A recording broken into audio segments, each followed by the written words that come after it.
We look to Iceland, who, of course, were also sucked into the 2008 financial crisis. But unlike the other countries, tiny Iceland at the time rebuked the supposed debt that had been saddled upon them and said, no, IMF, no world government, that is not our debt to pay. That was fraud from the banksters.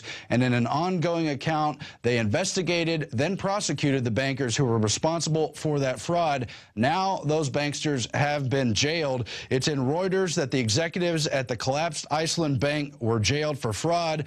An even more telling headline in the Irish Independent: Iceland bankers jailed for reckless loans made before the crash, and goes on to describe all the details. But it's a lesson we should keep in mind here in the United States. We don't have to go into oblivion here. We could actually just hold the people accountable who are actually responsible for these problems. Since we're not going that way, though, I take you now to Alex Jones's breakdown of society, what he sees coming, and some of the important things we need to pay attention to.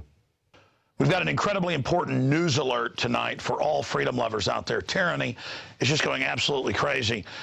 Tomorrow, Dianne Feinstein has pledged to introduce her bill, the text of which is public, that says the ATF can just ban any guns, period, they want and order them turned in. But if they decide at their own pleasure, they might let you keep them. You just got to come get fingerprinted and registered. And now in the crime syndicate-run state of Illinois, the NRA is reporting that the head of the State House, Illinois Senate President John Cullerton, a bill that bans all new manufactured firearms, not just semi-auto, but shotguns, revolvers, you name it, you have to turn them in. And notice, first, Illinois, a few decades ago, made everybody register their guns and get a yearly card that then funds the giant anti-gun police state. They've banned guns entirely in Chicago, so it's the murder capital, of course. All the criminals move there to oppress and feed on the people. But now they're introducing legislation that openly strips it and essentially shuts down the shooting ranges so that you can't even have a gun culture to learn how to protect yourself. All I can say on that front is God help us. Moving on right along here with the Second Amendment attack, Obama would call on military to disarm Americans during national emergency. We have the new executive orders and Army manuals posted up at Infowars.com that break all of that down.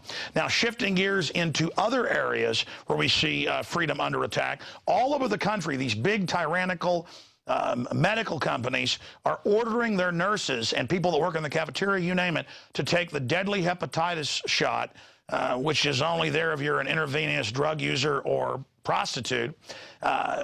That's only people that really need to take it.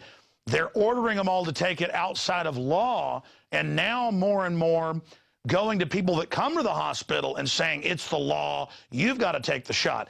Just today, one of my crew members, whose wife had a premature baby, who we pray does okay, last week, they told her here in Austin and him, you can't have your baby unless you take the flu shot and hepatitis, and they're trying to inject the premature baby. I'm talking premature 3 months. I'm talking critical condition. And you're like, wait a minute, you don't give premature baby shots. Wait a minute, you don't give pregnant women shots. Ladies and gentlemen, they've always said that in the inserts. When they asked for the inserts, they said, we're not going to give them to you.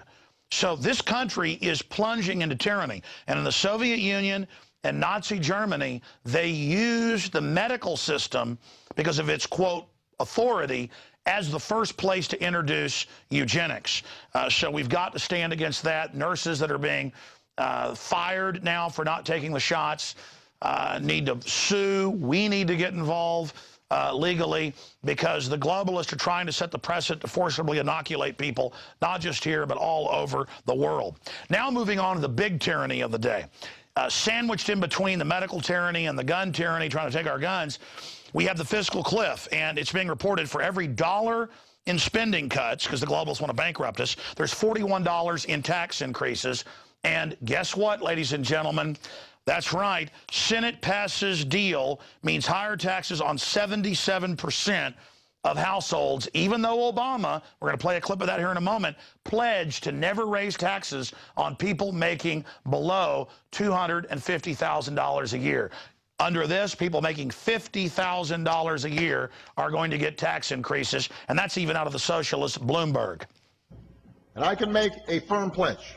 Under my plan, no family making less than $250,000 a year will see any form of tax increase. Not your income tax, not your payroll tax, not your capital gains taxes, not any of your taxes. And it's the same thing with government-run health care. They've reported that most of the insurance companies are going to double rates in 2013, this year, because they wrote it. It makes you buy their product. Now they can charge whatever they want. Now they're in the news saying death panels are good. Now they've collectivized things. Let's kill somebody so that they don't draw on the system. This is incredibly dangerous, the road that we're going down. And that's just some of the news that we have posted right now at Infowars.com and PrisonPlanet.com. The good news is, throughout history, tyrants get out of control, the people wake up and reverse their takeover. And now is the time for all of you out there that realize what's happening to stand up and let your voices be heard and point out what collectivism and gun grabbing does. It leads to absolute despotism. Well, that's it for my contribution to tonight's InfoWars Nightly News. We're going to go now to a very important interview that Aaron is about to conduct with Dr. Jerome Corsi. Twice the Texas legislature has shot down the main artery of the NAFTA superhighway that is to tax the North American Union. They want to take over all the major interstates and do this. That's official Department of Transportation documents. Twice we've defeated it. Rick Perry has now come back in with an order with the state saying hand over our existing roads to Centra of Spain to fund the construction of their superhighways, which will also be toll roads. So here is Dr. Jerome Corsi with Aaron Dykes.